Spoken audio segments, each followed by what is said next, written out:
Today, we are celebrating the opening of Ellen Altfest Forever in the Gordon Contemporary Artist Project Gallery. As I'm sure many of you already know, Ellen's oil paintings of still lives, landscapes, and the human body are widely recognized for surprising juxtaposition of subjects, unorthodox cropping, and perhaps most notably, her scrupulous rendering of naturally occurring textures and intricate details. She works directly from observation without photographic sources or references and often spends months, sometimes more than a year, on a single painting. They are, without a doubt, when I look at them, moving to see because they, to my mind, are acts of real care and real devotion. To spend that much time looking and observing is to give it a kind of care. And it comes through in the work, and I hope that they'll touch on that during the conversation today. I'm thrilled that Ellen will be joined by our chief curator, Mark Scala, who is the curator of this project. And before I welcome them to the stage, I'll just thank a few people in addition who've expressed quite a bit of care by either making a trek to be here or by supporting this project. I think we just lost Victoria Hawkins from White Cube, who made the trek down here. She started maybe 40 hours ago in Holland, flew to New York, spent a few hours in New York, and then made her way here to celebrate the opening. She was here at the press preview. She's at White Cube, which is the gallery that represents Ellen, and White Cube has done a great job of working with us and supporting the artist and expressing care. We're also joined by Chirag Badlani, who is from Wrightwood 659. That is the next venue that will take this exhibition. We're delighted to have you join us. Thank you for that. For their support of the exhibition, we gratefully acknowledge Clay Blevins and the Gordon Kapp Gallery Fund, who make this possible. And we're also grateful for the continuing operating support from the Frist Foundation, the Tennessee Arts Commission, Metro Arts, and the National Endowment for the Arts. None of this is possible without members who come to events like this and share their enthusiasm and interest, and I know many of you are supporters through membership. Thank you for doing that. Now, please join me in welcoming Ellen and Mark to the stage.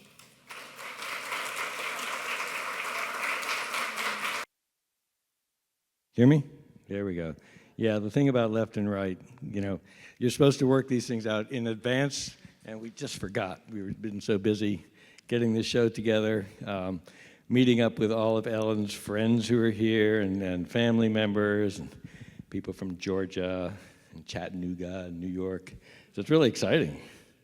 I think people like your work. I think that's what I'm getting. So I want to say a little bit about the Gordon Contemporary Artist Project Gallery program. This is, has everybody here been to see the show? Okay. So you have a sense of the lay of the land. It's adjacent to our larger Ingram galleries. We oftentimes will, as a curator, I spend a lot of time looking at art, going to art fairs, biennials, museums, galleries. It's just, it's overwhelming sometimes. I probably see 10 or 15,000 works of art a year, and a lot of people in this audience probably see the same. And so, part of the challenge with that is, what do you pay attention to? There's just so much. You walk through an art fair and you see all these things, and, none of them are bad, typically, but a lot of them are just not they don't make you want to stop. And I think that's the thing that really attracted me to Ellen's work from the get-go, is that it really makes you want to stop and to look and to imagine the artist making the work. I mean, to me, that's like the biggest gift of all, imagining the artist making the work. One of the things that I like to talk about when I see a painting, especially because I was trained as a painter before I came over to the dark side, is the idea of kind of reenacting the painter's movements with my fingers, like painting after Van Gogh. Like I do this twitchy, Can't really do that with Ellen's work because usually the brushstrokes are kind of invisible. But you can picture it. You can picture the artist working, just the slowness. And a lot of our shows in the CAP, we have Inka Essenhigh with us today. Inka, hey. Great to see you. Inka's work was in the CAP Gallery. When was that? 10 years ago? Yeah, I mean, it's really amazing work. It's just transports you to another place. And a lot of the Cap Gallery shows, we did a show with Rakib Shah, also represented by a white cube, and it transported you to Kashmir. And Inca's work transports you to this kind of dream spot. And so we like to have work that really changes the way you think about the world, the way you see the world. And then it comes to Ellen Altfest. And it's landscapes, it's still lifes, it's male nudes. Incidentally, we'll be showing some images of male nudes up here. So if anybody's going to be bothered by that, you can go back to the gallery and take a look at the real thing, or or go to the Cafe Cheesery and get some grilled cheese sandwiches. But at any rate, so she's working with conventions. And in some ways, you look at the convention, you look at the idea of the convention, and you think, okay, I've seen still lifes before, I've seen landscapes before, but you haven't seen them like this. And that, I think, is the miracle. An artist who is so in conversation with the history of art, but is also able to make her work, make her way in the world in a way that is absolutely inimitable. Thank you for allowing me to stumble over that. But at any rate, so what I thought we could do today is to not just talk about Ellen's work, but to kind of provide some different ways of looking at it, some different contextual elements. And context is really important when you're thinking about Ellen's work. So let me grab the clicker. Did you want to say anything before we dive in? I just wanted to thank you for your curation of the show and how it was, so perfect for my work. And I think that it's really quiet, but has this insight into what I'm doing. So I was really, pleased and overwhelmed and everything when I saw it, and just to thank. Again, just briefly, everyone, the support from, everyone who came from all over for this is just so friends, family, and the embrace from the South, after living in the South was also really wonderful for me. So I just wanted to say that quickly. That's nice, thank you. Well, let's talk about origins. So I think some of you probably know Ellen's sort of history. We have it posted in the galleries, attended Cornell, got her MFA from Yale University, went to Skowhegan, has exhibited widely, exhibited at the Venice Biennale, and has shown with White Cube and Morai Museum in Japan.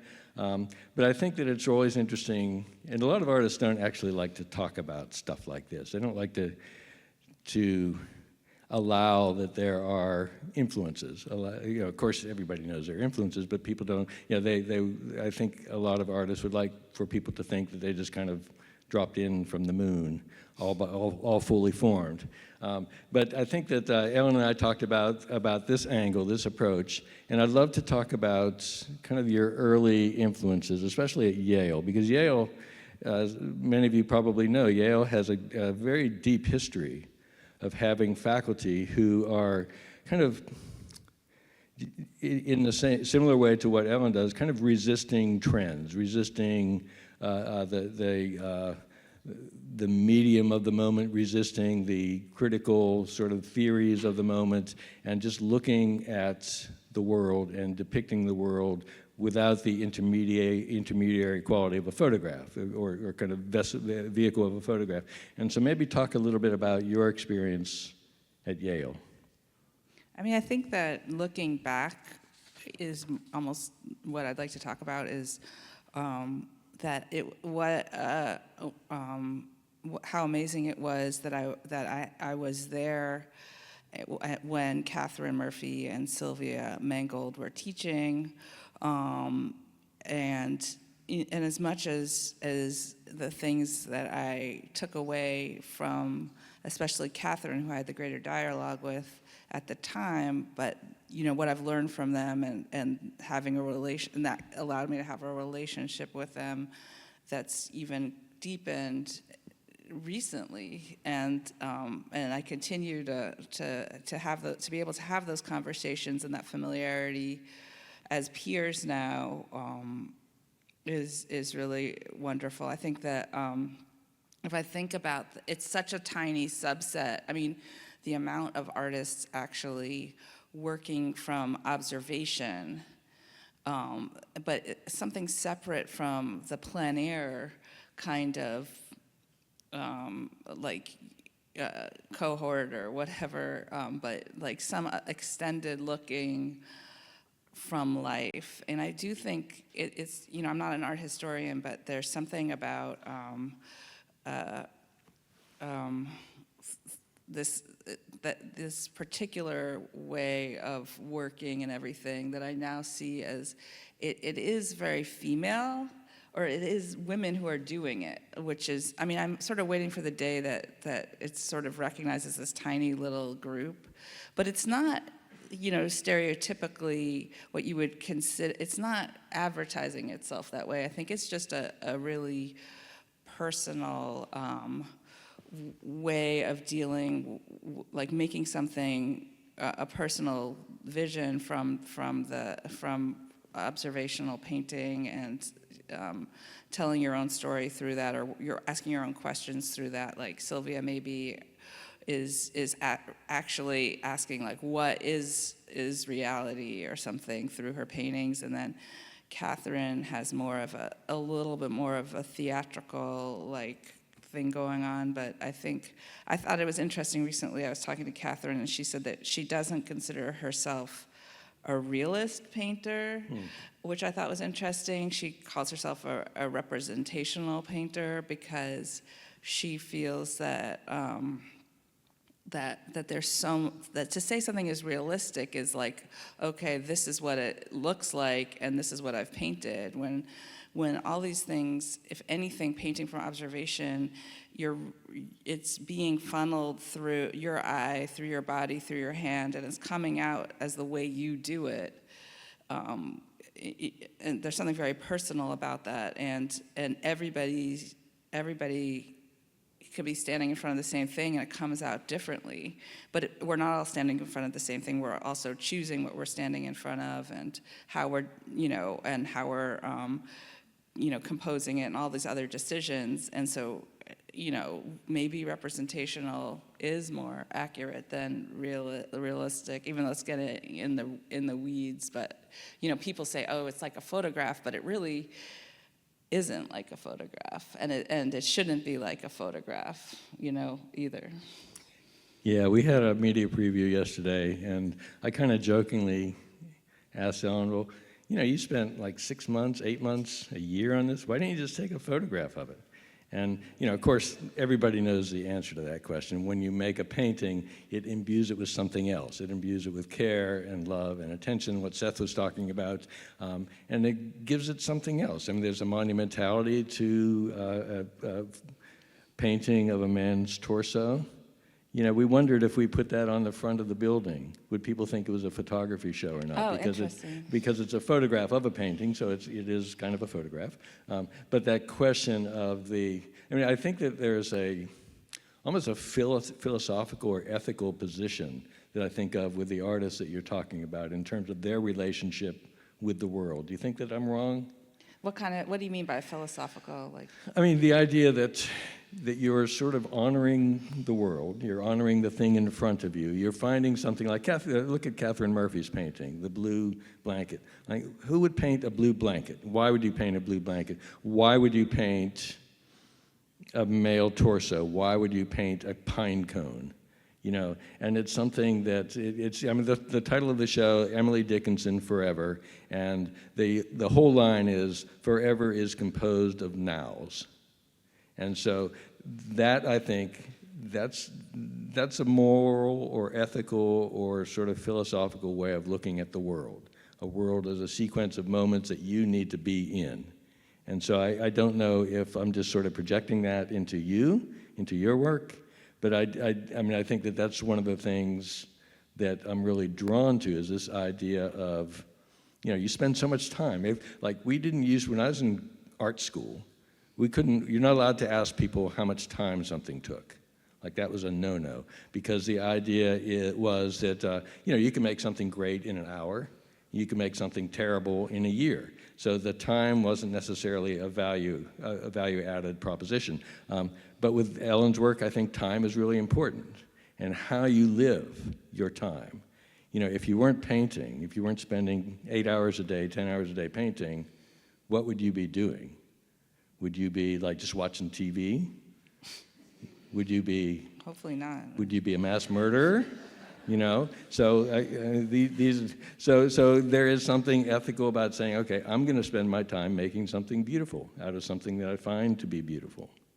So, I think that there's a. I think that it's funny because you can't escape the devotional aspect of looking at something that intently and connecting with it, whatever it is. There's like a connection to what I'm painting and looking at. And so even if I'm trying to, I definitely try to have a range of responses to things. And even if there's especially with the men, there was this irreverence, but then there's a reverence because I'm really, putting myself into painting it in a very intense way that has its own meaning, and I don't even know if that's something that I'm factoring in, but it's always there. The process is always part of the interpretation. You can't. It's not flip. It can never be like flippant either. Because it's so. Okay, let's move on to another picture, another projection. When I saw Ellen's tree, my mind immediately leaped to John Constable. Yeah. That's a study, Constable study for an elm. We did a small John Constable show here some years ago of studies that were in the Victoria and Albert Museum. Just fell in love with Constable. His work was so miraculous. And, it seems like, I know you weren't looking at this painting. You may not have even thought about it. And then I thought about Lucian Freud's variation, kind of echo of John Constable, and how Freud has taken, Constable's interested in the immediacy of light, the immediate ephemeral effects of light on a surface. This is a bit more linear than a lot of his works, but then Freud turns it into something more closely approximating flesh, in a way, because that's what Freud does. And so I think that, to me, every artist is in conversation with art history, whether it's conscious or unconscious, whether it's a matter of just a coincidence of subject matter. But does my reading of your tree is that it kind of signifies certain things. It signifies what attracted you to that? Was it the quality of the bark? Was it the kind of rippling quality? Was it the roughness of it? Is it, again, my projection to imagine it to be a kind of a suggestion of aging, of mortality? What draws you to this, to nature, to this subject matter? I think I liked the shape, and I think I liked how it was sort of, of the tree and how it was. It does have a little bit of the quality of being an obstruction, which is something, you don't, I wanted it to be very intense. A lot of the work was kind of claustrophobic in a way, and leaving that little bit of sky, that's like the only place of openness, but it's so small and constrained. So I did name it after that. It was like Blue Sky or something, I think is a title, and it was named after the exception to the rest of the painting, which is something I've carried forward. But I do feel like, the Constable, which I would love to see in person, has really interested. It's all about, it has that similar kind of, small amount of sky, but it has a more, to me, it has a more melancholic, or it's very moody, that painting. And when I look at the Freud, even though I don't feel the same power of, I mean, the constable is the thing, but I think when you're looking, like you do have, you as an artist, it's a very pure thing to do as an artist I think that to put yourself in to want to spend time with things from the past so that you can absorb them in a way, and I think that probably in making that etching, Freud just was able to spend time with a work he loved.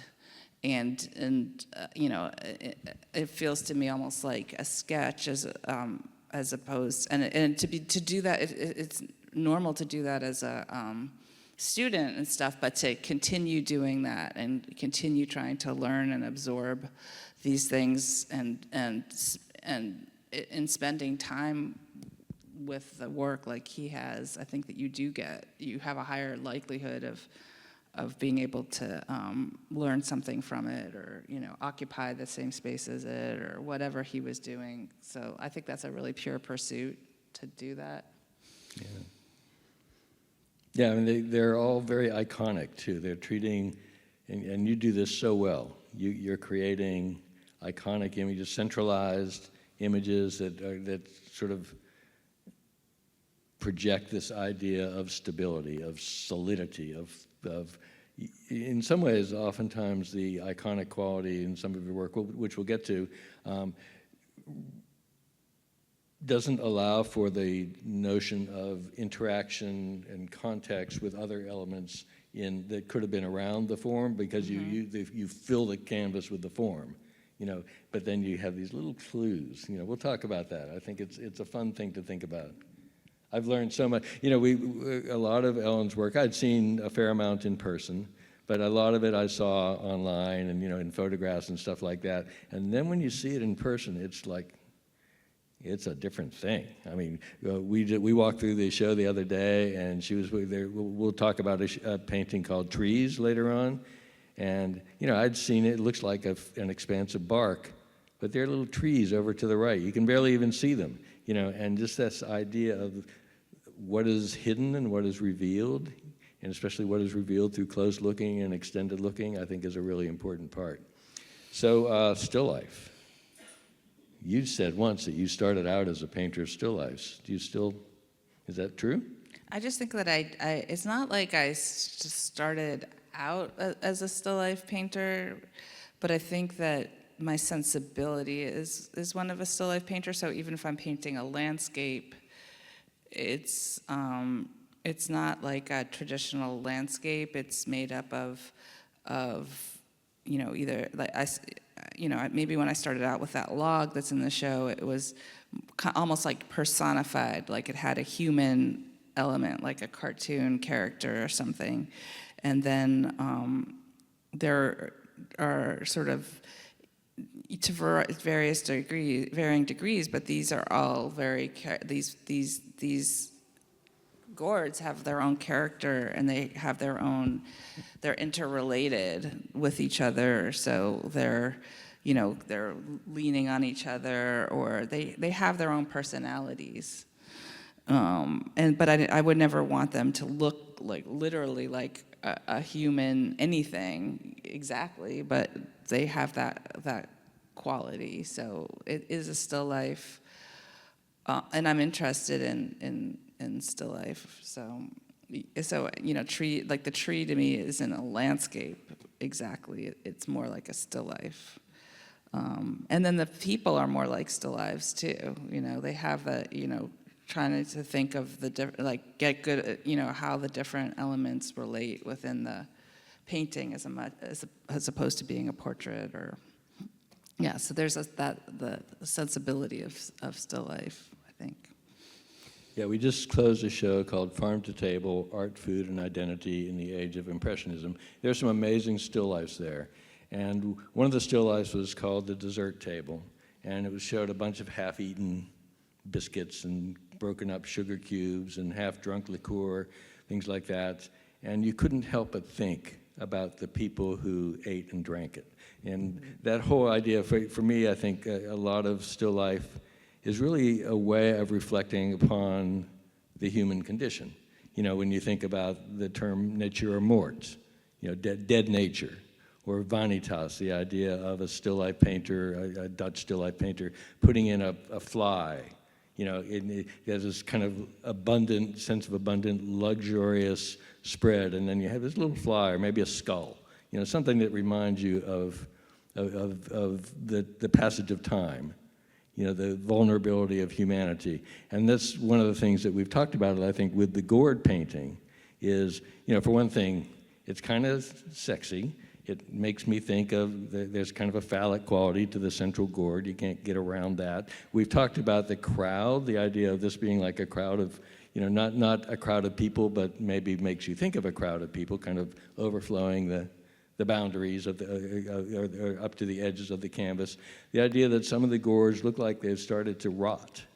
Yeah, I mean, I think that when you're younger, you kind of have I had more of a fascination with like death and decay because it seems like unbelievable or something. And I do think, I basically this painting was changing and I had to kind of change along with it. And so it developed its own meaning or its own way of being. Like it wasn't, you think, I didn't intend that, but I remember now that I have people who artist friends who show up at various times, in my painting process, and one of my constant is my friend Adam Svianovich, who's here, and I remember, so when I'm thinking about this painting, I remember what he said at that time, and he was like, it's like a time-lapse photograph, like, it has that sense of time.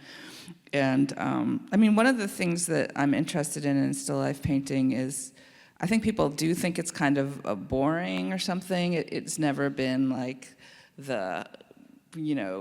like a portrait in some ways might be a more, at some points might have been a more valuable, or maybe it was like the history painting was the biggest deal a long time ago, and then the portrait, and then still life was more decorative or something like that. And I kind of like to root for the underdog of artistic forms, and I always want to say, like, no, still life can be really amazing. Like, and so I connected with that. And if we show the next one, you can kind of see that. Let's do that.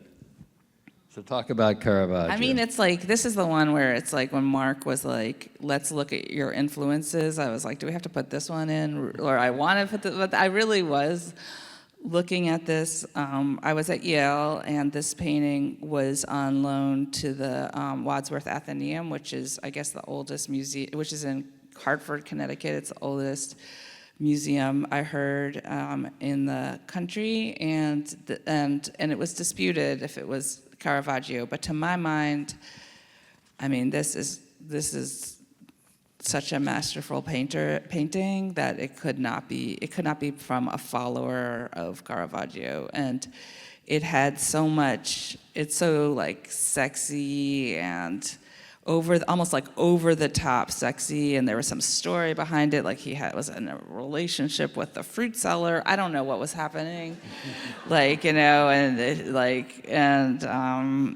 so I was like really trying to absorb this painting for years. I would go back, I returned there. It's not there anymore. It went to Florida, Ringling, but I don't know if it's even there, where it is. But I would just go there and just stare at it, and you're just like waiting for it to, it's almost like osmosis, like you just want it to penetrate somehow. So I definitely would not want them to be hung necessarily next to each other, but at the same time, it wasn't like I was quoting it, I think that that's such an interesting thing. Like, is there an affinity? Is it, an influence? Is it like all these things? Are you just stealing? Like all the ways that things can influence an artist. Are you taking? Like, what are you doing with these things? And I guess this would be like like a complete influence. Like, it's not like other things you come to and you're like, oh, I wasn't looking at that, but somehow we came to, it's just like we came to the same thing, or I wasn't aware of that, but this is something that I was like really, really into at that time. Yeah, I'm wondering if you Googled food porn, old days, whether this would pop up, because it's pretty erotic. Well, when you see it in person, I mean, the way it's painted, it's just like, oh my God, amazing. Well, let's talk about another way of looking at still life. This is tumbleweed. This has a really interesting story. Can you tell everybody what the story behind the painting is? I mean, I went to I like to go to different parts of the country, and you get this, you go and you come back with what you've made. If you can paint there, it's a big deal. It's much different to paint somewhere than just to visit it. And then I'd never really been to the Southwest, so I got there and I was looking for the cactus painting, the cactus plants, and I did a whole series of cactus plants, one of which is that desert flower, which is in the entry room. And then when you're there, you're just seeing these like cactus, like these, tumbleweeds tumbling all over the place, and that had never occurred to me that was actually a real thing. Like, I wasn't really expecting that. And they're kind of like a scourge. They just you can't stop them from doing that. But I found I found this one, and I just brought it inside just to kind of have it around to see what would happen. Not real. I wasn't even seeing anything, and at the end of the time there, I was like, oh, I see what's going to happen with this. Like, I'm going to ship this back to New York City, and I'm going to paint this in my studio. And I had been working it was almost like I'd been working with these different ways of the experience of, a lot of my paintings are autobiographical in this indirect way.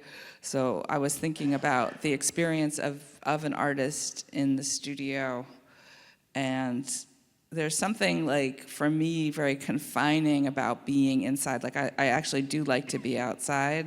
So you have this, like, crazy amount of energy that's contained as a person, that's contained in this interior space. And so, there's so much movement that's just, intrinsic to this thing. And of course, like, I always want to find something like punishingly difficult to paint, like, so, like, I'm like, why don't I do this? Like, great idea. And then I'm like, how do I do this? Like, and so that's the, little, like, the sad, little, like, artist struggle.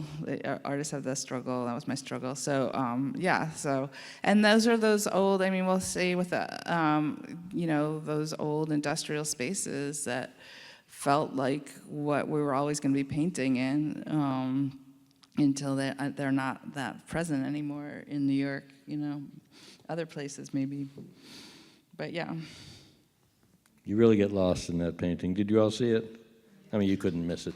I hope you spent some time with it, because, it's like watching a movie. You just sort of watching a movie going back rather than laterally. It's just sort of incredible. And thinking about, I asked you the other day, how did you, like, a lot of painters will sort of work from the background to the foreground, but obviously you couldn't quite do that with this, right? You had to sort of work from the front back.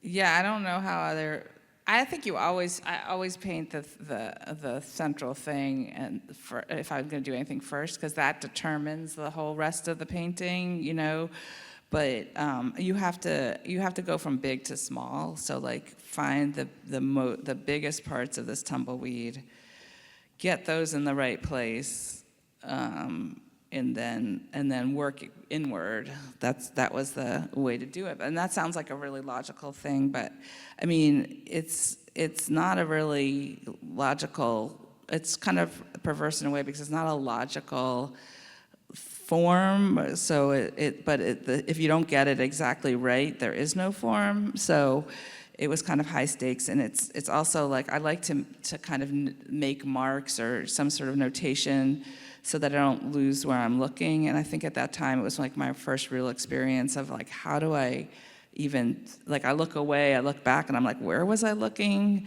And that seemed like also a unique struggle with this figuring out how to, to make this painting at the time.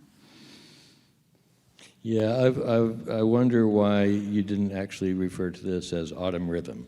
I thought that would have been a really nice title, don't you all? So Yeah. talk about, I know you've had comments about comparing Tumbleweed to Jackson Pollock.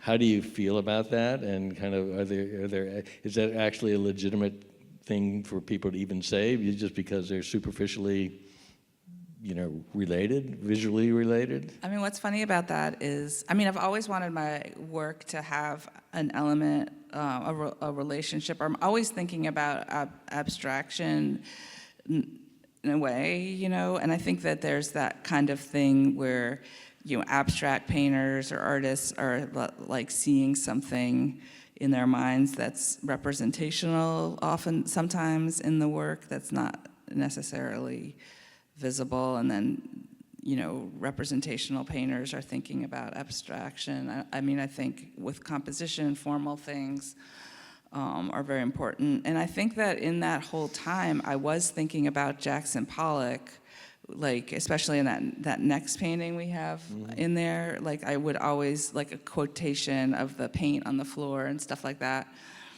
but I didn't see it coming with that tumbleweed. Like it wasn't like I was like, I'm gonna paint this tumbleweed and everyone's gonna think it looks like Jackson Pollock. Like I was really, I don't know if, I think that sometimes like there could be something rattling around in your head and it comes out in some strange way. So I had been thinking about Jackson Pollock, but I was also really surprised that people say that looks like Jackson Pollock. I don't know. I don't know what to make of it exactly. That's another kind of connection when you're just totally not intending something and people see that and you're like, well, I don't know how that happened or something like that. Yeah, it's like almost the exact opposite of Jackson Pollock in so many ways in terms of your approach. Yeah. Pollock said, "I am nature," and he flung the paint, and just his body being the vehicle for nature to kind of propel itself onto the canvas, and speed, like for Pollock, time was a very different thing, I think, than it is for you, for sure. But it is interesting to think about abstraction because a lot of your work really, even when you all saw Tumbleweed for the first time, did you know what it was before you read the label? You did? Oh, okay. Well, that proves me wrong because I thought maybe you wouldn't know what it was and then you'd be intrigued and read the label. But sometimes your titles are really like descriptive. Like they're just, okay, tree, tumbleweed, torso. Yeah, it's just like, okay. Yeah. If you're going to look for poetry, don't look in the title for poetry. Look at the work for poetry. Let's talk. We talked about gourds as being. You've talked about gourds as being kind of a transition into figure painting. So let's look at a figure painting. By the way, this is not quite as big as it looks on the screen, if you didn't know that. So how is gourds a transition to figure? Talk about the series of men pictures that you did. I don't know. I think that I was painting men, and I was looking for a still life, as if they were still lives in a way, and then I was looking for a still life equivalent. And so my first show of men were kind of like these combinations between the men and the still lives. But it was one of those things when I saw them together, I think that ultimately I decided that they weren't the same, like they didn't. It just had to be about that they were separate things. Like it was like a kind of question I was asking, like, can I have these equivalents to the men in some ways to like maybe even downgrade the men, like these may be men, but they're also still lives, and they're shown with still lives. But I think that there were successful still life paintings that I made with the men paintings, but I think that actual combination didn't carry the day or something. Like I think it was a question that I asked that was answered, and it was like, no, these aren't the same thing, these are different things. Like it's a conceit to think that you could put a gourd with a butt and they're have a relationship. Like I don't know. It's like, I don't know. It just wasn't. That's how I felt at the time. But I didn't regret asking that question. I didn't regret the paintings that I made asking that question. I like the paintings individually, but yeah. Yeah, I mean, they read really differently, of course. And we've talked a little bit about that, about, if you're cropping, if you're taking a torso or a leg or an armpit, you're sort of pulling something out, you're taking a fragment out of the whole. Yeah. And in some ways that maybe helps us see them as objects in the same way that we might see another object, like a tumbleweed or a tree in some ways, because you've made it anonymous. You made, this isn't a person, this is an armpit. So I think in that way, that helps me read them in the context of still life. But we also, you've also talked about, you've got a model sitting there for like 6 months, 8 months. And yeah. You can't help but have a human interaction with that model. Yeah, and I wanted that, yeah. Yeah, that was part of the whole idea, right? Yeah. Yeah. So how did that affect the way that you thought about the painting in the end? Like if you and the model got on pretty well, did the painting come out better? Yes. Well, no, not necessarily, but I still remember not getting along with that model, and it does color my, I actually didn't get along that well with this model. And I do remember that, like, I'm just like, it's kind of like made me for a long time not like the painting as much. Like, and I do think that there was something about the way, not the success of the painting, but the and I was very professional, like I wouldn't, and I'm glad looking back, so there's not like some expose that came out, like I was harassed or something like that. I was very and people would always ask me that, and that like men especially, like, oh, you ever have a because that was a long history of men having relationships with their female models, and so they wanted to see if I was gonna be doing that, and I was like, no way. Like, also it's too high risk and all that, like you have to like the painting, it's more about the painting being successful than like, why would you want to add that element to like, but I do think that like, if the model was gay or straight, actually, I think that the painting was a little bit maybe different. Like, I don't know, like even though I had that professional relationship, I think that each painting has a different quality, and I do think that maybe, I don't know, maybe it's a stretch, but I do think that the paintings that had more of like an erotic quality or something might have been more like a straight model. Like, I'm not sure. I don't know. I'm just throwing that out. I don't even know why I'm going into this right now. But well, yeah. after the program, we're going to go in there and talk about that. Shall we do that? Okay. So speaking of the tradition of the male gaze, and also your some of your compositional choices, all that rolled into one. Let's look at this slide here. This slide is as much about you as it is about me, I think. It probably is, yeah. It's so fascinating to me. It's so great that we have this show, Venice and the Ottoman Empire. And one of the films I've seen of you talks about the influence of Venetian art on your work and how you have like taken like little, you've cropped out elements of Venetian painting and photographed it, put it on your wall, and that inspires you, and it's, you don't look at the whole picture, you look at a part of it, and there's something about maybe the relationship between skin and a rich fabric or something like that that seems to inspire you. But here we have a Titian painting. Of course, one of the things that people, I've read a ton of stuff about Ellen, and one of the things that people oftentimes forget to talk about is color. Like, she's an incredible colorist. And sometimes you think that if you're a realist painter, you're sort of subject to the dictates of the subject. Like you have to paint the thing, the color that it is. But there's so much more to it than that. There's incredible choices being made, and just the richness of your palette doesn't disconnect from the richness of the Venetian palette, you know. And so I think that that's something really interesting. But I love that you were inspired by Titian's painting of Danae, and you picked a really interesting part of the painting to be inspired by. Talk about that. I mean, well, when I was looking at all these influences, I'd look at, I really, maybe it's just translating something that's in two dimensions, like a reproduction or a painting, into a painting. It's kind of almost easier than, you know, seeing it.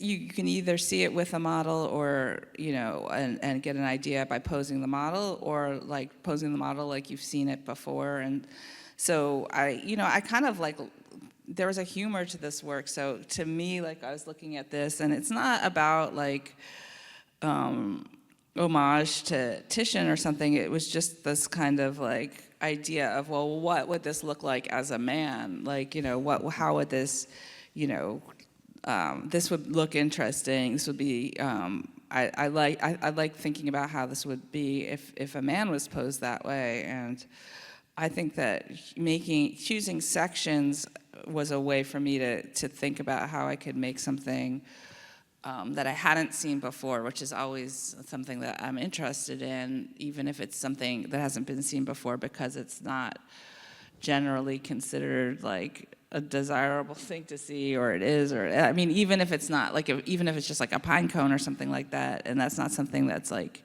exciting to everyone or something, but like I think that so yeah, there was this, it was sort of like funny to me to think about, okay, what would this look like? But what I was saying, and I think it's interesting how men react to the paintings of the penis, and I did fight for this to be in the show, because I didn't fight because Mark didn't fight me, but like it was like I was just more like, this is the painting that I really want to be in the show, because I like that idea of having something slightly confrontational, and I don't run from you know, if I think it's necessary. I like seeing I'm curious what kind of reaction paintings will have, and the matter-of-factness of it, and, you know, all sorts of different impulses in each painting. But I think the reason I was saying the slide is more about you than it is about me, maybe, is because of how small this painting is. And it's like you have this big, beautiful woman, and then the painting is like tiny. And Mark is like, I said that to Mark, and he's like, well, you know, it'll be big when it's on the screen. And I'm like, you know, but like every time we're in front of it, and it's just like men do not want to look at this painting. And it's like, and I'm just like, and we're like, you know, like I'm doing the tour with Mark, and his back is to it, and then I force him to turn around to discuss it, and he's like, and then he's saying something kind of negative about it, like, this isn't a sexy painting or whatever. No, and I'm like, it could be a sexy painting. And like, but he like. One of the reasons for the scale shift was what I really wanted to do was, and we kind of talked about this the other day, was to, I mean, if you can imagine yourself with a mouse, a cursor, and drag the bent leg over and position it right in front of, right with the knee. It's to scale. It works. And so then you have this kind of trans figure, you know, which is kind of cool. So, but we didn't do that. But this is really why I wanted. I'm not embarrassed about the painting. I know you're not embarrassed. I don't think it's embarrassing. It's just that, like, I mean, I'm just using it as an example because, like, throughout my experience having made this work, like, straight men don't like it. Like, it's just like and you have not proved an exception to that. I'm not saying that, but I don't think you're embarrassed. It's just like.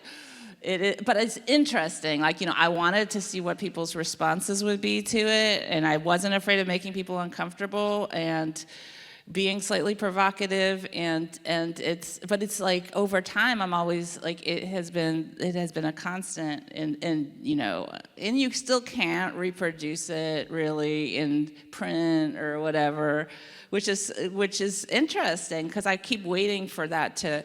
Not for the, you know, in terms of the reproduction or something that might shift, but it doesn't, you know what I mean? And so it's interesting. It's just interesting. Yeah.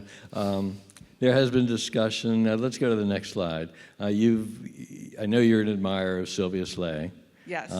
And this is her painting of Paul Rosano, somebody who she was in love with, infatuated with, and did a lot of paintings of him. Yes.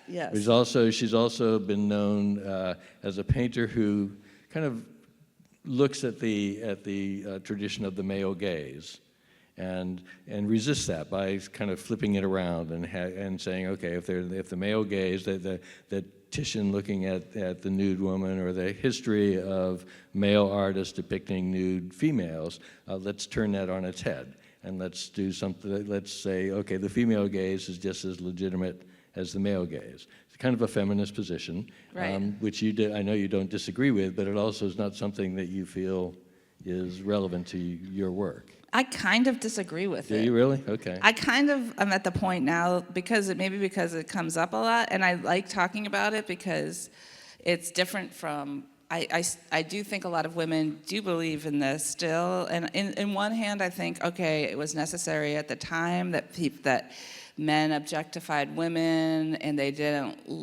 looking back, they felt like disadvantaged by that, or reduced or simplified, and then they wanted to turn the tables or something like that, and so it did seem sort of relevant maybe in the 70s with like second wave feminism to do that. So I on one hand I see that maybe was needed, but on the other hand, actually when I look at Sylvia's work, and she was an inspiration for my work, it was something I was wanting to make paintings of nude men, and her work sort of gave me permission when I saw it, or it felt like a little bit of a thumbs up to do that. Like I saw how I could do it by looking at her work in a way. But I like, even though when it becomes too literal, like I think that the Paul Rosano is a good example. Like the painting on the couch, odalisque, it's not referring to a specific painting, but it's taking the language of the odalisque. And that's enough, but like if it gets too much like quotation, I'm quoting that Turkish bath, but I'm making it all men. I think that what I don't like about that is that it's putting the woman in a secondary role to the man, and the man's always going to win if there's like a battle between those two. Like the man, you're always going to love the Aang. It came first. It's going to inevitably be the better painting, because like I wouldn't want to go head to head with Aang anyway as any artist. I think it's a risky proposal, and so like I think it's better to just be like, look, I love this Paul Rosano, I love his afro, I love his body hair.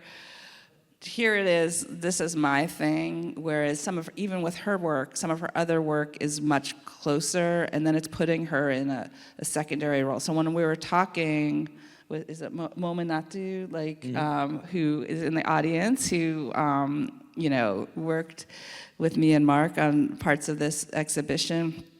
We're talking yesterday or the day before about it's not reversing the gaze, it's just a female gaze.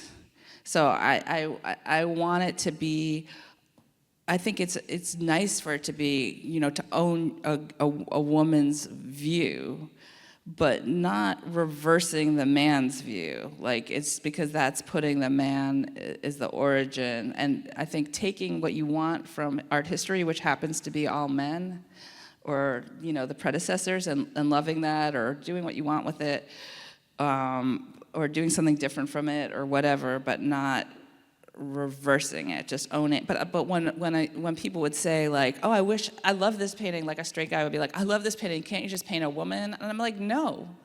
Like, no, that's not what I'm about right now. You're just like, this is a female gaze. And so I never called it that before, but that's, not reversing the gaze, but just a gaze. This is who I am as a painter, or just like, being a painter, and it doesn't have to be, but yeah, there's an element in my work that is gender specific or whatever, as a female, who is romantically involved with, a man or whatever, you know what I mean? Megan, how are we doing on time? What are you pointing? Oh, I see. Yeah, I see. So we're actually just about out of time, but we need to talk about your recent work, the landscapes. Yeah. Because they're so. Let's skip that and go to this. Okay. Ellen's work, Borrowed View. And, I thought it would be interesting to compare it to Constable again, because Constable, again, was really about the effects of light, the changing qualities of atmosphere, and how do you capture that in a medium? And, it's changing all the time. And how do you decide when to sort of accept the change as a literal thing? And then you're sitting in this spot in the mountains of North Georgia, on what's the name of the mountain? Lookout Mountain. Yeah, right? yeah. And Lookout Mountain, which I think, I thought just started in Chattanooga, but I didn't realize it goes forever. It goes practically to Panama. So you're sitting there and you've chosen this spot, and it's another tree image, but it's something that took you a really long time to paint this painting, and so the light must have changed all the time. You must have been bitten by mosquitoes all the time. Oh yeah, the mosquito biting. Yeah. So how do you change from a studio view of a male model or a table full of gourds to working outside? I mean, is that a different sort of mindset? Are you thinking differently? It's like living the dream being outside, though, really. You like it? I like it. I mean, you feel alive, like you're in nature, it gives us, I think that it's important to have a sense of urgency, and responding to the different seasons can be difficult, but also like energizing. I think that my approach is changing, like where I painted the tree here in the wintertime, and I felt I wanted to finish the painting, but I think if I have the opportunity in the future, I'll probably paint everything. I'll have seasonal paintings, kind of like Catherine Murphy does, like, return to the same, have several paintings for different seasons, because it makes more sense to just honor what's going on or find what's going on in that season instead of trying to block it out and pretend it's not happening. So I started a series of snow paintings recently I used to dread when the snow was happening. And yes, that is a really extreme condition to be in, but I think that I'm just embracing change, or trying to, things that change, and snow happens, and if I'm in a place with snow, that's an opportunity. And when I was lucky enough to have my in-laws, who are here, Bobby and Sylvia Colvin, and their beautiful property, to have that they've let me paint on, to be like, okay, I'm only here for a certain amount of time. What is the singularly most characteristic part of this that I can only get here? And you can see that in the video, like it's that view, and like how can I take that on? So thinking about walking in the perimeter of the property, finding this tree and the view, and and where it came together in the most perfect way, and taking that on, and thinking of that tree as a viewer, looking at the Caspar David Friedrich show, and thinking if for me it's not it wouldn't be the person looking out into the world, it's the tree that's looking out, you know what I mean? And so the relationship between the view and the tree, and always finding relationships in that way. And thinking about Japan, having come back from Japan at that time, and Hiroshige, and almost like worrying that I'm making the Hiroshige painting that he hasn't made, but being okay with that, or whatever, I don't know, just all sorts of many different things, too many things. Great. Well, thank you all so much for being here and giving some of your Saturday to this program, and hope you enjoy Venice and the Ottoman Empire and Ellen Altfest forever. We're really happy with the way the shows are kind of aligned with each other. So enjoy yourselves. Thanks.